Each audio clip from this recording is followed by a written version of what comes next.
नमस्ते साथियों, मैं देशराज। साथियों, राजस्थान को वीर प्रसूता भूमि, वीरों की भूमि, स्वाभिमान की भूमि कहा जाता है। और राजस्थान को वीरों की भूमि, स्वाभिमान की भूमि ऐसे ही नहीं कहा जाता। ये राजस्थान की भूमि जो है पग पग पर वीरों के रक्त से रंजित है, पग पग पर वीरों के खून से सिंची हुई है। यहाँ अनेक वीरों ने बलिदान दिए हैं। और इस भूमि के बारे में कहा जाता है कि जहाँ जहाँ मनुष्य खड़ा है, जहाँ खड़ा रह सकता है, हर उस जगह पर किसी न किसी मनुष्य का बलिदान हो चुका है। इतने वीरों ने यहाँ की भूमि पर बलिदान दिए हैं। और यहाँ के वीर स्वाभिमान के लिए, राष्ट्र के लिए, धर्म के लिए, गौरक्षा के लिए, स्त्री सम्मान के लिए यहाँ के वीरों ने अपने प्राणों की आहुति दी है। ऐसी अनेक कथाएं यहाँ के वीरों की प्रचलित है।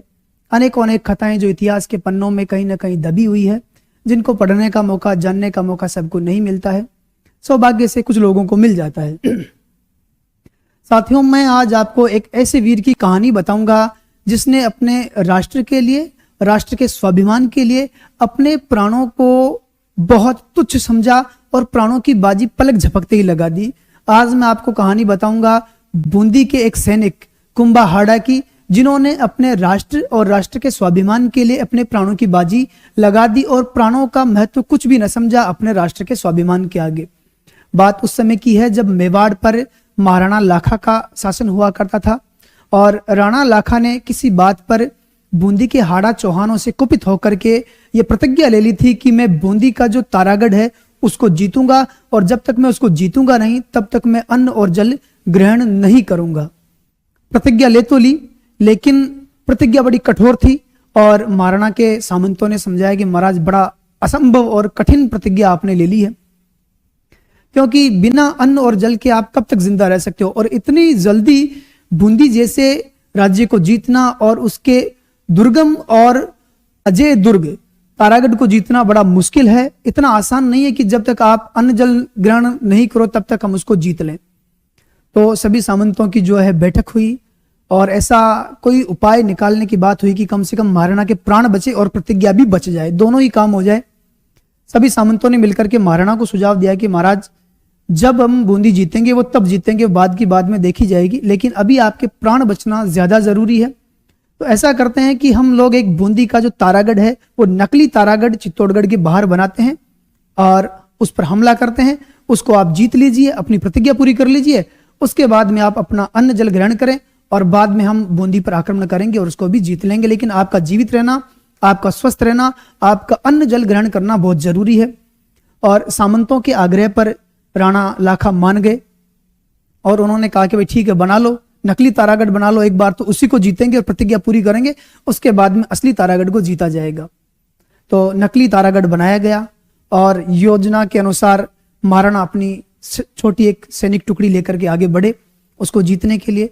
उस समय राणा की सेना में एक बूंदी का सैनिक, वीर नौजवान, जिसका नाम कुंभा हाड़ा था, हाड़ा चौहान शासक थे वो, वहां के उनके परिवार में या उनके वंश में, उनके राज्य का एक युवा सैनिक जो राणा लाखा की सेना में काम करता था, उसका स्वाभिमान जागा। उसने कहा नहीं, मैं मेरे राज्य को नहीं जीतने दूंगा। और जैसे ही राणा लाखा उस नकली तारागढ़ को जीतने के लिए आगे बढ़े, कुंभा हाड़ा अपनी तलवार लेकर के आगे डट करके खड़े हो गए। उन्होंने कहा कि यदि तारागढ़ जीतना है तो पहले मुझसे लड़ना होगा, मैं आपको तारागढ़ ऐसे नहीं जीतने दूंगा। तो महाराणा के जो सामंत थे उन्होंने समझाया कि भाई तू तो महाराणा का सैनिक है, महाराणा का नमक खाया है, महाराणा के विरुद्ध कैसे खड़ा हो सकता है। उसने कहा कि मैंने जरूर महाराणा की नौकरी की है, लेकिन मेरे लिए मेरा राष्ट्र, मेरा राज्य, मेरा वतन मेरे लिए सबसे पहले है और मैं बूंदी का निवासी हूं, बूंदी में मैंने जन्म लिया है, तो मेरे लिए सबसे पहला धर्म मेरा राज्य है, मेरा राष्ट्र है, इसके अलावा मेरा और कोई धर्म नहीं है। अगर आप कहते हो कि मैंने महाराणा का नमक खाया है तो मैंने महाराणा की सेवा की है, महाराणा का नमक खाया है। महाराणा का अधिकार मेरे इस तन पर है, मेरे शरीर पर है, मेरे सिर पर है। महाराणा चाहे तो मेरा सिर ले सकते हैं, मेरे स्वाभिमान पर महाराणा का कोई अधिकार नहीं है। मेरी आत्मा पर महाराणा का कोई अधिकार नहीं है, मेरी आत्मा मेरी बूंदी में बसती है, मेरे तारागढ़ में मेरी आत्मा बसती है, और मेरे स्वाभिमान पर महाराणा का अधिकार नहीं, मेरे तन पर, मेरे सर पर अधिकार है, चाहे तो मेरा सर ले सकते हैं। लेकिन मैं, जब तक मुझसे लड़ा न जाएगा, मुझको पराजित न कर दिया जाएगा या मुझे मार नहीं दिया जाएगा, तब तक मैं ये तारागढ़ आपको नहीं जीतने दूंगा।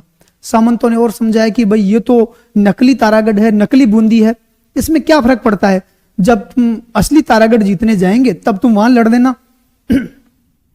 तो कुंभाहाड़ा ने कहा कि नहीं, जो नकली तारागढ़ के लिए नहीं लड़ सकता, जो नकली बूंदी के लिए नहीं लड़ सकता, वो असली बूंदी के लिए भी नहीं लड़ सकता। मैं अपने नकली राज्य को भी नहीं दूंगा, मैं अपने नकली तारागढ़ को भी नहीं दूंगा। दूसरी बात उसने ये कही कि भाई जब आप असली तारागढ़ जीतने जाओगे तो वहां आपको बहुत सारे कुंभाहाड़ा मिलेंगे, उनका सामना करना। यहां तो मैं अकेला हूं, लेकिन मैं आपको जीतने नहीं दूंगा, तो मेरे को मार के ही आप ये जीत सकते हो। तो भाई बात अड़ गई और उसने तय कर लिया कि भाई चाहे तो मारना, मेरा सर ले लें प्रेम से अगर लेना चाहे तो, क्योंकि उन्होंने मुझे नमक खिलाया है, मैं उनकी नौकरी की है, और अगर स्वाभिमान की बात है तो मेरा स्वाभिमान मेरे लिए प्रथम है। अंतिम में तय हुआ कि भाई अब तो युद्ध होना ही होना है और युद्ध करके ही आगे बढ़ेंगे। तो महाराणा ने कहा ठीक है। तो आगे बढ़ने लगे तो उसने फिर एक बार राणा लाखा से कहा कि महाराज रुक जाओ। एक बार राणा लाखा रुके, आप और सैनिक लेकर के आओ, क्योंकि आज मैं अपने प्राणों की बाजी लगाने वाला हूं, अपने प्राण न्योछावर करने वाला हूं, और इतने सैनिक कम पड़ेंगे और आपकी पहली प्रतिज्ञा पूरी नहीं हो रही और ये दूसरी प्रतिज्ञा भी पूरी नहीं होगी तो काम खराब हो जाएगा, आपकी भी प्रतिष्ठा दांव पर लग जाएगी, इसलिए और सैनिक बुलाओ।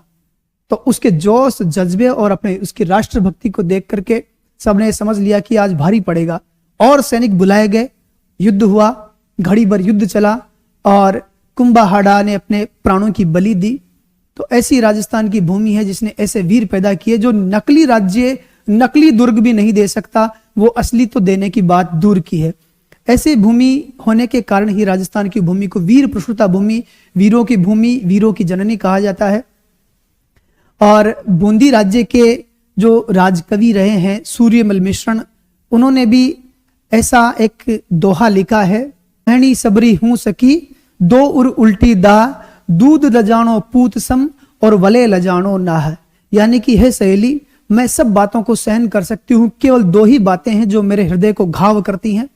एक तो दूध को लजाने वाला पूत और एक चूड़े को लजाने वाला पति। ये दो बातें मेरी जिंदगी में नहीं हो तो मैं किसी भी चीज को सहन कर सकती हूँ। जिस देश की माताएं, जिस राज्य की माताएं, जिस मिट्टी की माताएं ऐसी हो, उनके बेटे ऐसे ही होते हैं, जो राष्ट्र के लिए, जो भूमि के लिए, जो धर्म के लिए, जो गाय के लिए, जो महिला सम्मान के लिए, जो आत्म स्वाभिमान के लिए अपने प्राणों को तुच्छ समझते हैं। इसीलिए राजस्थान को वीर प्रसूता भूमि कहा जाता है।